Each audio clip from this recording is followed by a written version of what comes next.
Blizzard has once again surprised Hearthstone fans.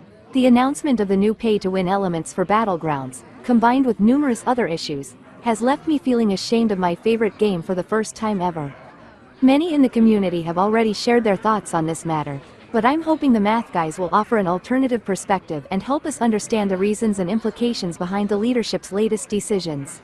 Time to rock and roll! Hello my friends. My name is Bot Mathematician and this is Holomancer. Also, Chief Investigative Reporter Dora joined us this evening. Gadgets and Gazette always gets the scoop. Guys, I and many other players are deeply disappointed by the recent announcements regarding Hearthstone changes. The current strategy of the management seems increasingly aggressive and destructive. We're here to hear your take on the situation. Dora, this might come as a surprise, but we actually side with Blizzard, though with some important caveats. Battlegrounds needs to implement new approaches to monetization immediately, but the current strategy is very stupid and this doesn't surprise us. We predicted new bad news and have repeatedly warned our audience that the developers would continue introducing controversial decisions, regardless of how successful the game's return to the Chinese market might be. In our previous videos, we've often discussed the leadership's motives. Today, we'd like to add some important and, we believe, interesting information to the bigger picture. But before we start, we'd like to thank Davey for adapting subtitles for our Brazilian viewers. An improved version will appear as soon as it is ready. Obrigado Davey. The auto-translation feature is available for all other languages. In addition, a huge thank you to Bis2 for joining our patron list. We appreciate any type of support including likes or reposts. Let me begin. It all started with a recent survey. Blizzard asked players about their opinions on introducing pay-to-win elements to Battlegrounds. Some of the ideas presented were quite shocking. For example, the ability to reroll heroes for tokens, rerolling of discover effects during a match, or even granting additional hero armor. Most community members ignored the warning signs. In the past, many of the developers' ideas remained just concepts, but this time implementation came swiftly. Blizzard announced a new feature, hero rerolls. We haven't heard a single positive review of this system since the announcement. Everyone says it sucks. I don't believe the community survey results showed a contrary view. This might suggest that such surveys are merely a facade for feedback. Management might cite these results to justify their decisions, even though these changes worsen the player's experience. A good example of this is the discontinuation of creations of regular free-themed boards and instead the introduction of the mythic Ragnaros skin priced at $60. These changes are supposedly based on feedback, but their true goal is to maximize profit. Let's briefly explain what hero rerolls are. This new system allows players to reroll one or more of their battleground hero options during the selection screen, helping them find a hero they prefer. Each hero slot can be rerolled once per game, costing 1 Battlegrounds token per reroll. Since the reroll button can only be pressed once, free-to-play players can increase their hero pool from 2 to 4, while premium players can choose from 8 heroes. Free-to-play players can earn a small amount of tokens from the free reward track and during events.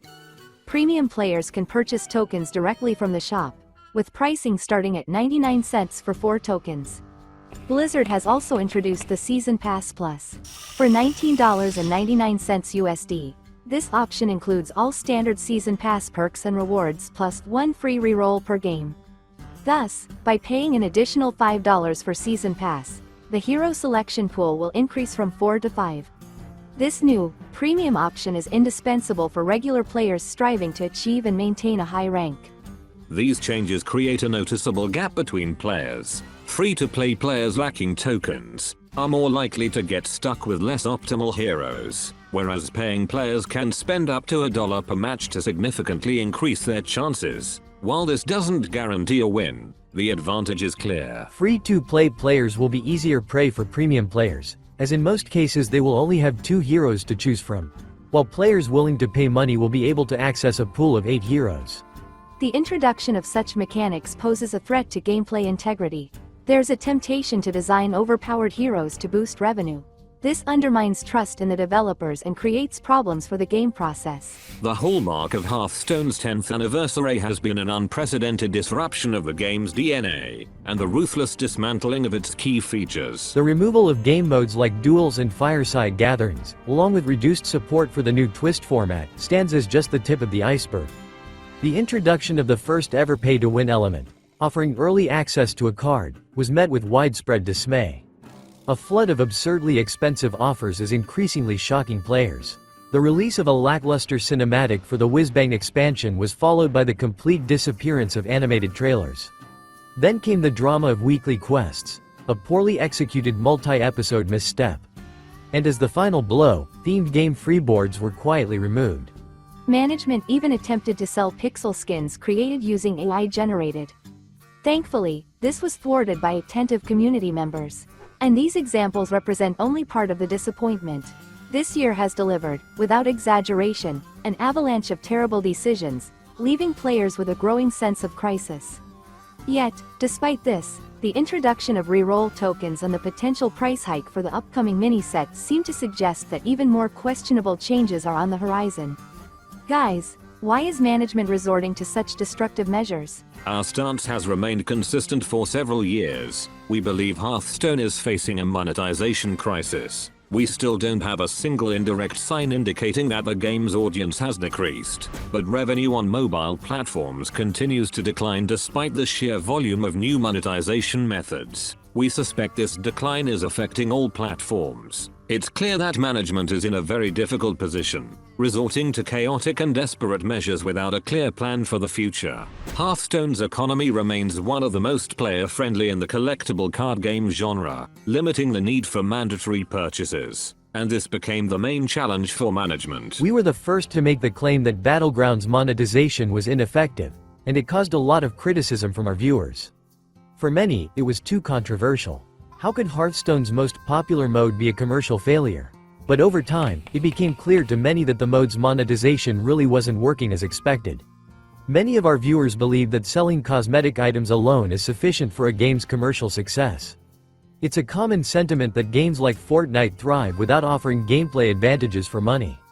While it's true that a game as a service model focused exclusively on cosmetics can generate significant revenue, there are nuances that play a critical role in its success. The first key factor is the age of the players. Each age group has distinct motivations for making purchases. For instance, younger players often value the social aspects of gaming highly. Buying a skin or cosmetic item becomes a way to feel included within their peer group.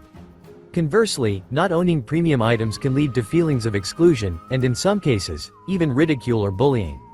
As players mature, their priorities naturally evolve, and purchases often become a means of self-expression while still retaining some degree of spontaneity.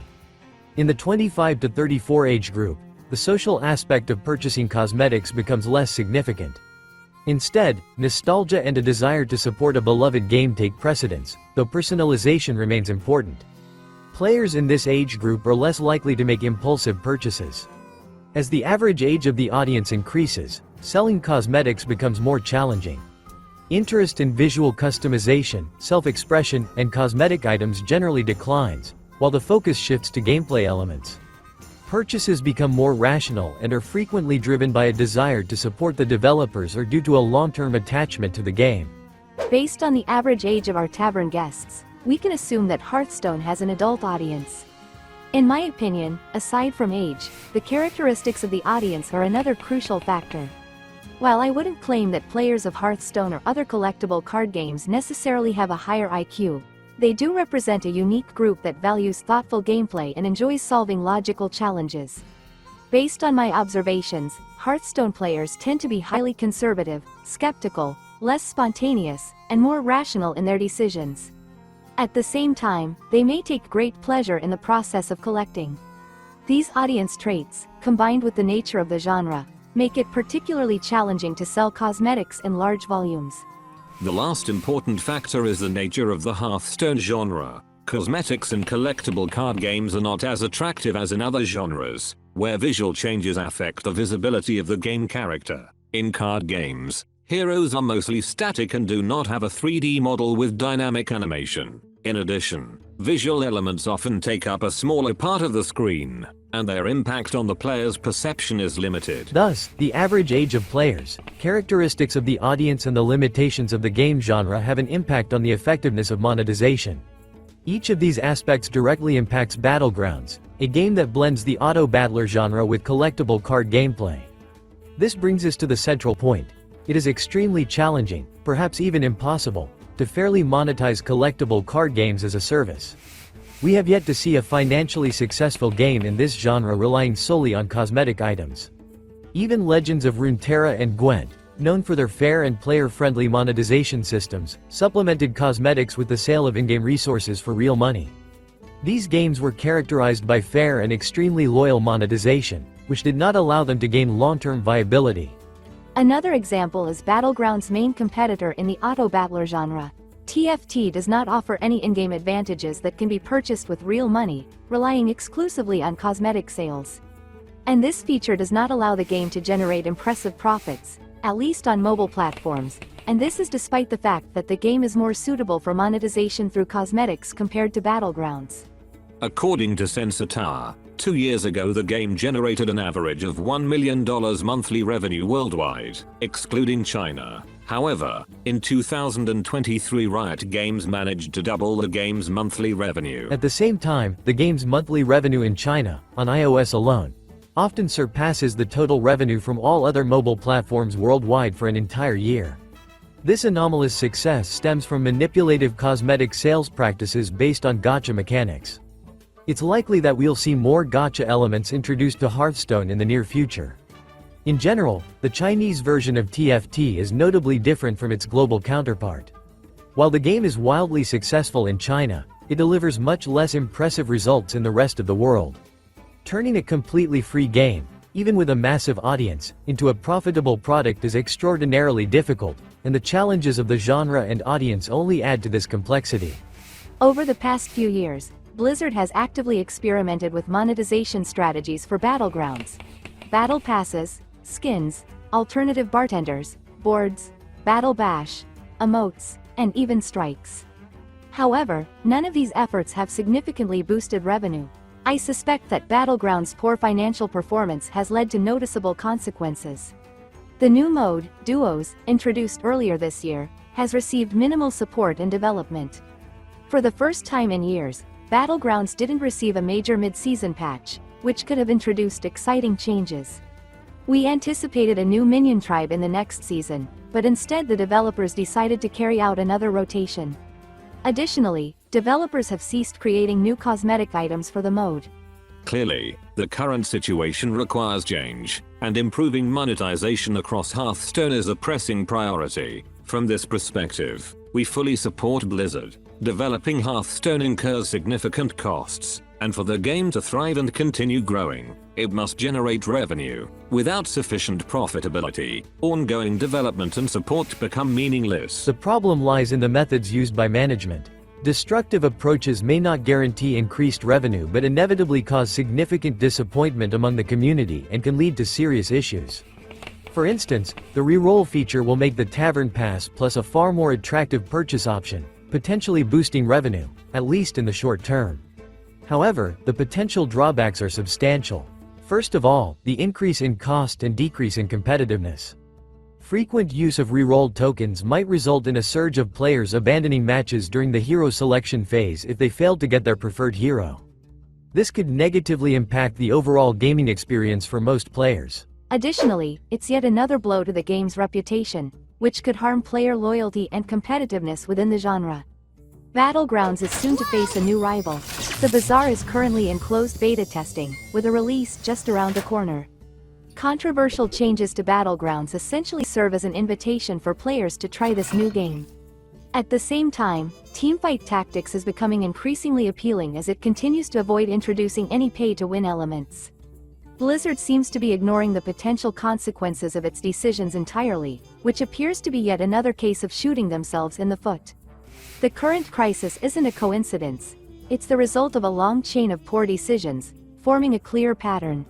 Management implements destructive monetization strategies to boost revenue, disappoints players, erodes loyalty, and ends up either seeing a negligible increase in profits for a short period, or more commonly, losing money. This in turn led them to adopt even worse decisions in an attempt to recover. Had they discovered effective new monetization methods over this time, the spiral of destructive decisions might have slowed down significantly.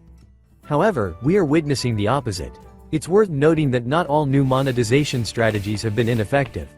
The pre-release Tavern Brawl boosted pre-orders for The Great Dark Beyond. Moving the free Diamond Legendary card from achievements rewards to the shop deeply disappointed players, yet it slightly increased revenue. Signature cards haven't gained widespread popularity, but their high price tag has contributed modestly to the bottom line.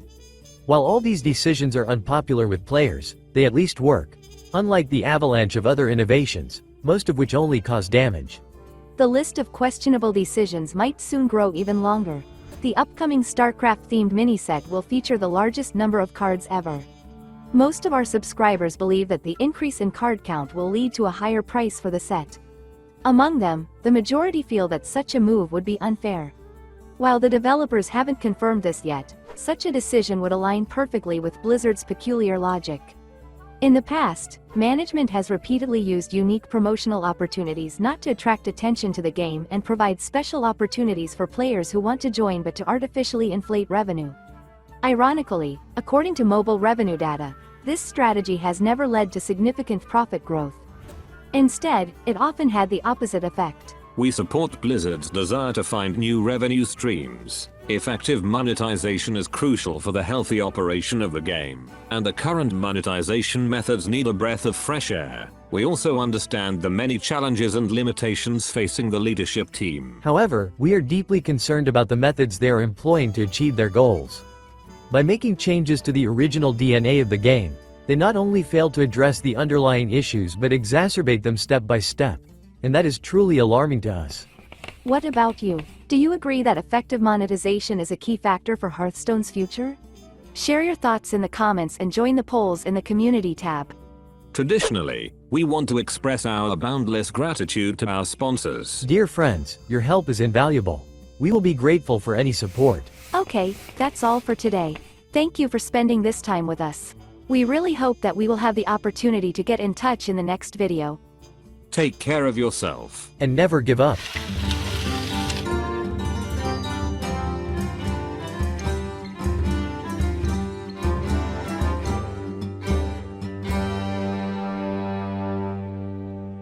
Job's done.